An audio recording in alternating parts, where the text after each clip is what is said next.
Hello, I saw Barbie. Before I went to go see it, I thought I might write a big old essay, but honestly, I've seen it and I just feel like it doesn't need it. But I wrote down some bullet points and let's just go through them. I want to start with the good stuff. First of all, it was properly funny. I don't know, I didn't think it was going to be my style of humour, but it completely was. Loads of it made me laugh. The performances were fantastic, Kate McKinnon in particular, and there was so much detail, like all the background ensemble acting. They were all, gunning as hard as they could in the background, and the sets and costuming was gorgeous. It was just amazing. It just felt like nothing I'd ever seen, and it was absolutely stunning. I really liked all the music. Lizzo's song at the start that then becomes like, I don't know what the word is. It wasn't like an evil version, but yeah, like the ironic version was really fun. I just yeah, I was laughing the whole way through. Really loved it. My personal big love was all of the British comedian cameos. Weirdest of all was Asim Chowdhury as a warehouse worker who could have been played by literally any actor, but they chose to get Asim Chowdhury to do the worst American accent I've heard in my life. So that was a great creative choice from Greta Gerwig there. Love that. And the plot was really fun. And I don't know why, I genuinely teared up at a few points, which feels really ridiculous, particularly the start bit, where she was like waving at everyone. Don't know why. But now let's move on to they're not even bad, they're just other things. I think my first point and my main point, and the reason why I don't care to write a big essay about it, and I'm kind of looking forward to when all the hype's died down and we can, I guess, talk about more important things, is that basically it's an advert for toys, it's paid for by Mattel, and it's got a 12A certificate. I think they went as far as they could within those parameters. Um, and the only genuine criticism I have, bearing those parameters in mind, is that they put too much of a focus on Ken, particularly towards the end. And I could have had a lot more of Kate McKinnon or Margot Robbie. And I would say just take out the Mattel CEO going to Barbie Land like that. That felt like time that could have been spent on the Barbies because it didn't come to anything. The fact they went there, like there was no resolution that came from them being there. I think the main issue is that if you want to discuss feminism, which this film did, then you have to criticize femininity to some degree. And unfortunately, if you're trying to sell me a Barbie doll, you can't do that or you're not going to be able to sell the Barbie doll.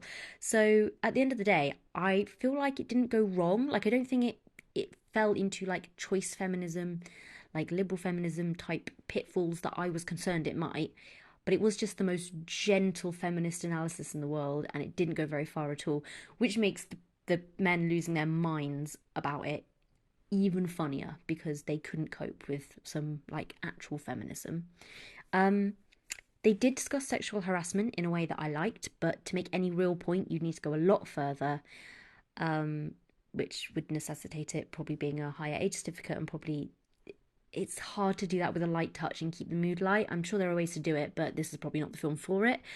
Um, and there was what I found interesting was there were a few lines that said that to solve the problem of the Kentriarchy, um, they needed to get all of the Barbies away from their Kens. So they were literally advocating for female separatism. But then they kind of didn't really do that in their actual solution. And the main misstep for me is that the solution was to convince the Kens to go to war with each other so that the other Barbies could fix everything behind their backs. And that was great fun. And it made sense with this Barbie Land world that they created. But in the real world, men's wars end badly for women with just like rape and death. And that's a fact. And it's hard to get around that. And I think basically it was just that the problems of the real world do not map onto the Barbie Land that they invented. So while the Barbie Land was great fun and I really liked it, it couldn't quite make the points that I would like them to have and that I think maybe they wanted to. Finally, and this was my biggest disappointment, was because I had heard about the amazing speech that the mum makes towards the end of the film.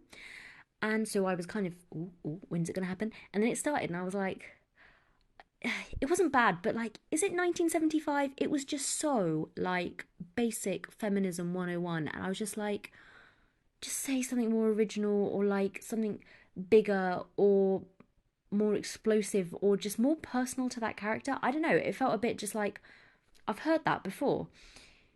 And my personal hope coming out of it is that I hope it might pave the way for thoughtful films that can go further with this kind of theme. But as the friends I went to go see it with wisely pointed out, it probably will just mean more Mattel films about their toys.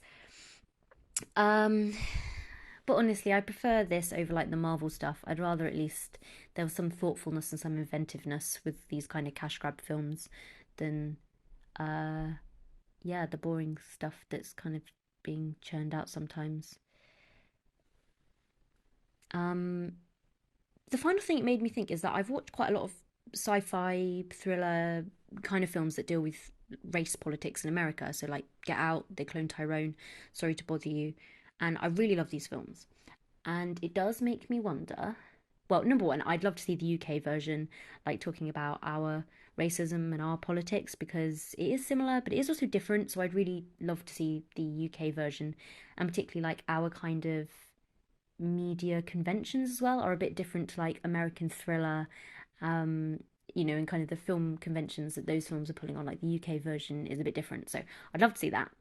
And secondly, it made me think, what would the feminist kind of like uh politics between men and women look like as opposed to racial politics? Like I could come up with a film about men literally brainwashing women and replacing us with docile clones via beauty products. But I think that liberal feminists would pitch a fit. Like I'm really, really sure of that. And I find it interesting that They Clone Tyrone, I'm sure, got racists really angry, but it is getting good reviews. And I think that, I mean, I don't know, so tell me if I'm wrong, but I think that like a lot of American black people that would call themselves anti-racist activists would really like that film, whereas I feel like a lot of women that would call themselves feminists would not like the gender-based version. And I'm saying version, I know again, like the stories would be very different and all that sort of thing, but I'm just trying to think of like what is the social commentary, kind of sci-fi thrillery, fantasy-ish film that you could make. I think there's a lot of potential there, but I don't think anyone will fund it, which then leads into the further discussion I've been having with people recently about it's really good that like underrepresented demographics of all sorts are getting their stories told on stage or on screen, but is it still white guys who are the ones in power, like deciding who gets the money to tell which story? And then I guess my final little note is the punchline of the film is that Barbie becomes real and appears to be off to the first day of her job or something like that, and she's actually off to see the gynecologist. But like it's a fun little button to the end of the film. No controversy there. But it was interesting to do that in a film where you also cast Hari Neff, who back in the day I really liked Hari Neff. That's a cringe admission, but I did. But why would you cast a trans woman and from what it sounds like, kind of change things around and do it to make a political statement? Like there's been some interviews out about that. I don't know. I don't know if that's them making a decision anyway and then trying to talk it up like it meant something or not. But anyway, yeah, that was an interesting choice.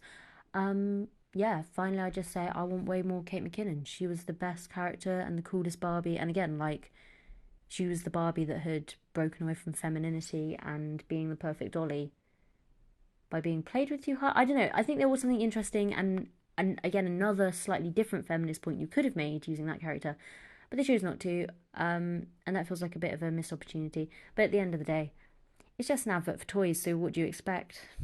I would love to hear everyone else's thoughts and opinions on the Barbie film, but that's where I'll leave it. Bye.